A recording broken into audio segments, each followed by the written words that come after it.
इतिहास गवाह है कि एक बार जो भारत के इन भूतिया गांवों में गया वो फिर कभी लौट के नहीं आया। ये हैं भारत के 7 सबसे डरावने और शापित गांव जहां हिम्मत वाले भी कदम रखने से पहले 10 बार सोचते हैं। नंबर 7, बेनाग्राम। बेनाग्राम कोई बहुत पुरानी श्राप की कहानी से नहीं बल्कि सन्नाटे से डराता है। ये गांव धीरे धीरे खाली हुआ, लोग रातों रात नहीं भागे बल्कि डर के साथ रोज थोड़ा थोड़ा निकलते चले गए। आज हालत यह है कि यहाँ ज्यादातर घर बंद पड़े हैं, छतें गिर रही हैं और गलियां बिना आवाज की हो चुकी हैं। दिन में भी यहाँ अजीब सी बेचैनी महसूस होती है और शाम ढलते ही गांव पूरी तरह काटने को दौड़ता है। लोग बताते हैं कि यहाँ रात रुकने की हिम्मत कोई नहीं करता। कोई भूत दिखने की कहानी नहीं, लेकिन खालीपन खुद सबसे बड़ा डर बन चुका है। नंबर 6, जटिंगा। जटिंगा का नाम सुनते ही दिमाग में एक ही बात आती है, अचानक मरते पक्षी। साल के कुछ महीनों में यहाँ रात के वक्त पक्षी अजीब तरीके से रोशनी की तरफ उड़ते हैं और नीचे गिर जाते हैं। पहले इसे श्राप, आत्मा और अनदेखी ताकतों से जोड़ा गया। वैज्ञानिक वजहें भी बताई गईं, लेकिन डर आज भी बना हुआ है।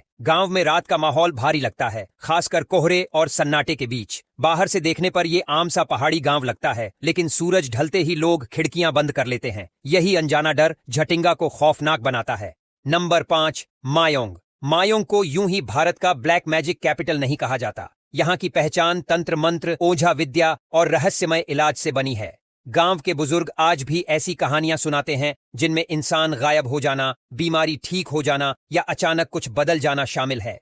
बाहर से ये एक शांत सा गांव लगता है, लेकिन यहाँ की हवा में एक अलग ही भारीपन महसूस होता है। लोग कहते हैं कि यहाँ हर चीज का जवाब तर्क से नहीं मिलता। यही वजह है कि कई लोग यहाँ घूमने तो आते हैं, लेकिन रात रुकने की हिम्मत बहुत कम लोग कर पाते हैं। नंबर 4, कुलधरा। कुलधरा भारत के सबसे मशहूर वीरान गांवों में से एक है। कहा जाता है कि ये गांव एक ही रात में खाली कर दिया गया था और जाते जाते यहाँ श्राप छोड़ दिया गया कि कोई इसे दोबारा नहीं बसा पाएगा। इतिहास इसके पीछे टैक्स और पानी की कहानी बताता है, लेकिन जो बात इतिहास नहीं समझा पाता वो है यहाँ का माहौल। दिन में भी गलियों में चलते हुए अजीब सी ठंडक महसूस होती है। शाम ढलते ही यहाँ रुकने की अनुमति नहीं होती। सैकड़ों साल बाद भी यहाँ इंसानी जीवन वापस न आना इस जगह को डरावना बनाता है। नंबर 3, भानगढ़। भानगढ़ का नाम शायद ही किसी को डर के बिना सुनाई देता हो। यहाँ सबसे खास बात यह है कि सूरज डूबने के बाद एंट्री पर सरकारी रोक है। दिन में ये जगह एक खूबसूरत ऐतिहासिक स्थल लगती है, लेकिन शाम होते ही माहौल बदल जाता है। लोग बताते हैं कि यहाँ से आवाजें सुनाई देती हैं, कदमों की आहट महसूस होती है और अजीब सा डर मन में बैठ जाता है।